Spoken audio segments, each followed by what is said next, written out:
வணக்கம், welcome back to Jaz Tamil YouTuber. உங்களுக்கு ஆன்மீகம் சம்பந்தப்பட்ட தகவல்கள் பிடிக்கும்னா நம்ம சேனலை மறக்காம சப்ஸ்கிரைப் பண்ணிக்கோங்க. அப்படியே பக்கத்துல இருக்க பெல் பட்டனும் பிரஸ் பண்ணிக்கோங்க. இன்னைக்கு இந்த பதிவுல நம்ம பார்க்க போறது நாளைய தினம், அதாவது 14/6/2024 வெள்ளிக்கிழமை அன்னைக்கு பாத்தீங்கன்னா வைகாசி மாசத்துல வரக்கூடிய வளர்பிறை அஷ்டமி. இந்த வளர்பிறை அஷ்டமி வெள்ளிக்கிழமையில வந்திருக்கு அப்படிங்கறதுனால நமக்கு இருக்கக்கூடிய கடன் சுமை குறையறதுக்கும் லட்சுமி கடாட்சம் அதிகரிக்கிறதுக்கும் நம்ம எப்படி வழிபாடு பண்ணணும் அப்படிங்கறத பத்தி தான் பார்க்க போறோம். தொடர்ந்து எல்லாருமே இந்த பதிவை பாருங்க. இப்ப வாங்க நம்ம வீடியோக்குள்ளார போயிடலாம். பொதுவாவே வளர்பிறை அஷ்டமியில வழிபாடு செய்யறோம் அப்படின்னா கடன் சுமை நமக்கு குறையும் அப்படின்னு சொல்லுவாங்க.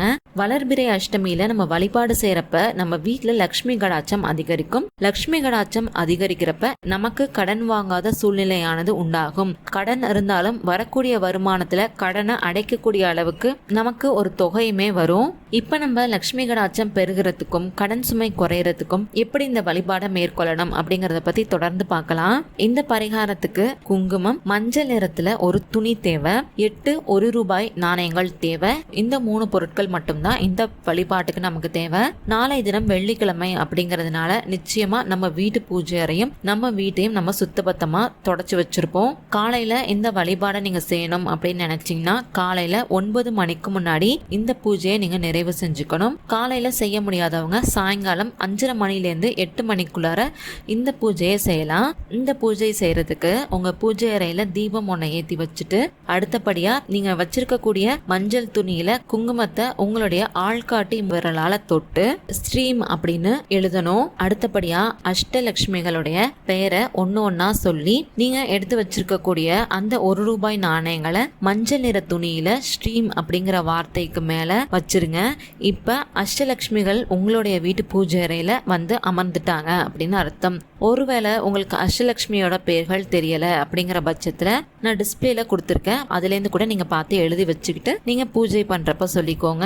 அதுக்கப்புறம் உங்களுடைய வேண்டுதல்களை அஷ்டலட்சுமிகள் கிட்ட வச்சுட்டு அந்த ₹1 நாணயத்தை ஸ்ட்ரீம் அப்படின்னு எழுதி இருக்கோம் இல்லையா, அந்த மஞ்சள் கலர் துணியில அதை சுத்தி வட்டமா அடுக்கிக்கோங்க. இது மாதிரி நீங்க பண்றப்ப உங்களுக்கு இருக்கக்கூடிய பணம் சம்பந்தப்பட்ட மனம் சம்பந்தப்பட்ட எந்த பிரச்சனையா இருந்தாலும் உங்களுடைய பூஜை அறையில 5 நிமிஷமாவது அமர்ந்து உங்களுடைய கண்களை மூடி மனசார உங்களுடைய பிரச்சனைகள் எல்லாம் சரியாகிடணும் அப்படின்னு வேண்டிக்கோங்க. அதுக்கப்புறம் அந்த மஞ்சள் நிற துணியை அப்படியே ஒரு சின்ன மூட்டையா கட்டி மகாலட்சுமியோட பாதங்கள்ல கொண்டு போய் வச்சிருங்க. நாளைய தினம் வெள்ளிக்கிழமை முழுவதுமே அந்த முடிச்சு அப்படியே உங்க வீட்டு பூஜை அறையிலே இருக்கட்டும். கடைசியா தீப தூப ஆராதனை எல்லாம் காட்டி உங்களுடைய பூஜையை நீங்க நிறைவு செஞ்சுக்கோங்க. அடுத்த நாள் சனிக்கிழமை அன்னைக்கு அந்த முடிச்சு அவுத்து அந்த 8 நாணயங்களையும் அப்படியே உங்க பீரோல கொண்டு போய் வச்சிருங்க. அந்த துணியை துவைச்சு வேற ஏதாவது பூஜைக்கு கூட நீங்க தாராளமா பயன்படுத்திக்கலாம்.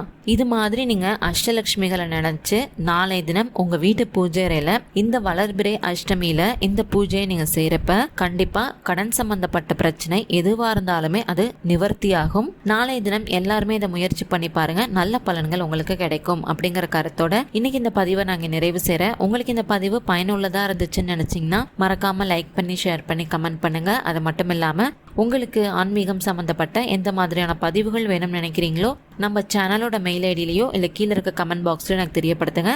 அந்த மாதிரி பதிவுகளை வரக்கூடிய நாட்களில் நான் தரேன். நன்றி, வணக்கம்.